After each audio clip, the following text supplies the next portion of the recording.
What if you just don't like what you're doing?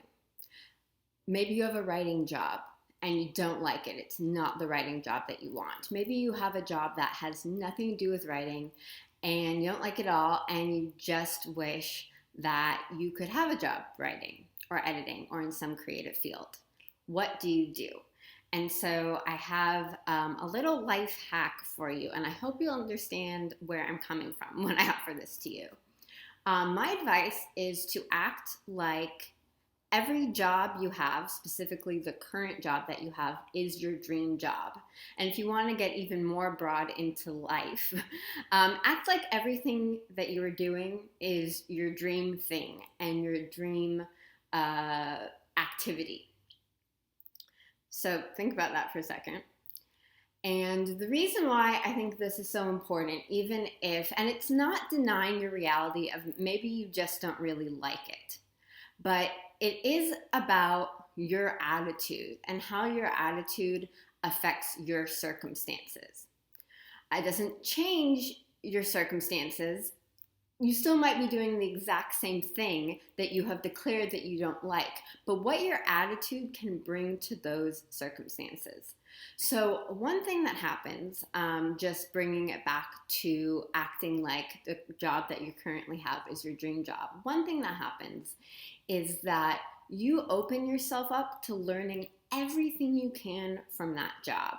You're not just going through the motions. You are accepting that you are here now, you are being present with your job, and you're open to learning lots of different things that you would be closed off to if you were just in a grumpy mood and you were going through the motions and just feeling sorry for yourself and wishing that you were someplace else. When you're doing that, when you're daydreaming and you're wishing that you're someplace else, you are more closed off to learning everything that you can learn from your current circumstance. So it doesn't mean that you can't dream big. It doesn't mean that you can't have bigger goals.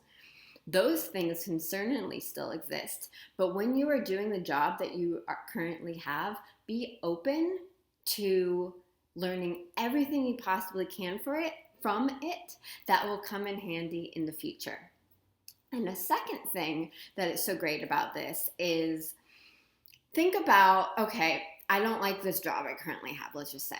And you're thinking about the job that you do want. And you would think, okay, well, if I get that job, then I'm going to really start trying hard. Or everything would just come together if I had that job.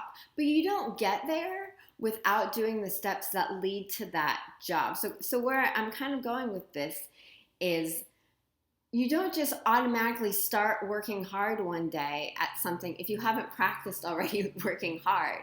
So when you are acting like the job that you currently have as that, I'm going to start over.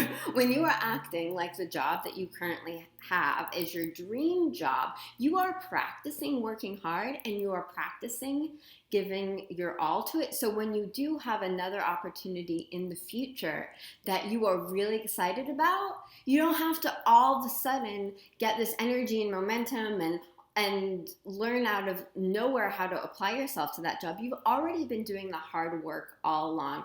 I'm thinking of let's just do a sports. I'm not great with sports analogies. Let's think of ice skating. You don't just like wake up one day and become a professional ice skater and say, that's the job I always wanted. I'm so glad I'm a professional ice skater right now. You practice every single day doing the hard work and doing all of the little exercises that you have to do along the way to build strength, to build flexibility, to build resilience, I'm assuming, because I'm just picturing like falling on ice and that seems very painful to me. You do all that practice work along the way, so when you do become a professional ice skater, you're like, I know how to do this. If you don't do those steps along the way, you can't just magically become a professional ice skater and be like, now I know how to do my job. It just doesn't work that way. So I hope you're following with that. It is always a rocky road if I bring sports into the equation. But I always do it for some reason because I feel like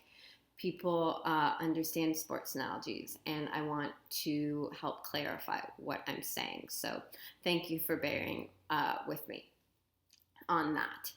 So that is today's tip. If it resonates with you, I hope you will get something out of it. And if you're not already subscribed, click the red subscribe button below the video. Give this video a thumbs up to which shows me that you like the topic, so I know what to create more of in the future.